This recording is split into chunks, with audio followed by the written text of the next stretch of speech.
वैज्ञानिक हमेशा से उत्सुक रहे हैं कि जिस पृथ्वी पर हम रह रहे हैं वो अंदर से कैसी है। इसको लेकर काफी स्टडी की गई है और कई चौंकाने वाले फैक्ट्स सामने आए हैं। ऊपर से शांत दिखाई देने वाली धरती अंदर से सूरज जितनी गर्म है, लेकिन अब ये धीरे धीरे ठंडी हो रही है और एक दिन ऐसा भी आएगा जब ये बिल्कुल ठंडी हो जाएगी और अपनी मैग्नेटिक शील्ड खो देगी, बिल्कुल वैसे ही जैसे आज मंगल ग्रह है। तब क्या होगा, आइए जानते हैं।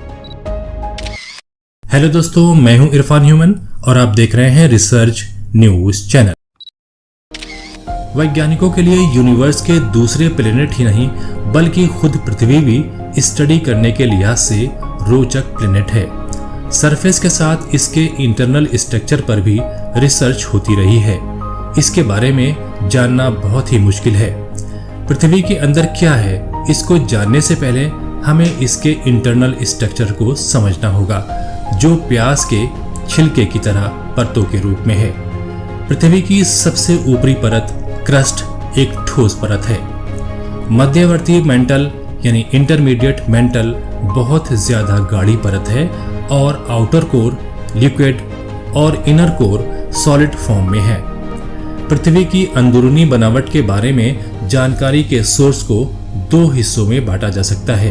पहला डायरेक्ट सोर्स, जैसे ज्वालामुखी से निकलने वाले पदार्थों की स्टडी, समुद्र तलीय छेदन यानी सी बीट पियर्सिंग से हासिल किया गया डेटा कम गहराई तक ही जानकारी उपलब्ध करा पाते हैं। दूसरी तरफ इनडायरेक्ट सोर्स के रूप में भूकंपीय तरंगों यानी सेस्मिक वेव्स की स्टडी अधिक गहराई की विशेषताओं के बारे में जानकारी देती है।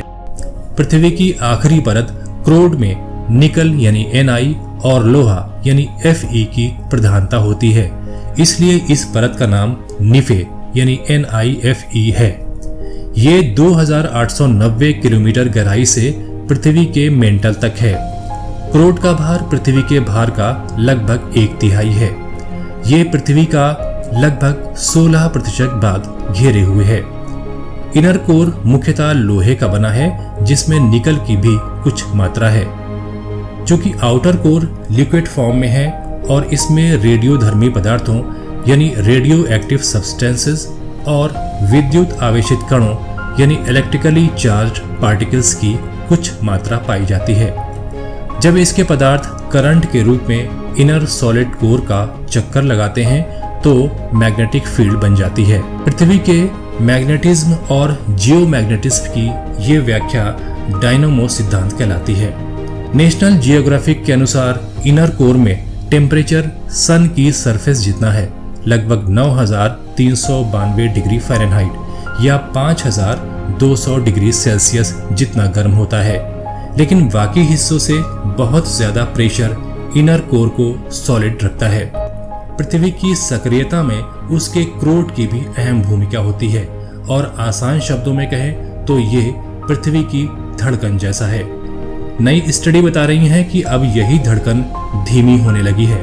मतलब साफ है, अब अर्थ कोर ठंडा हो रहा है।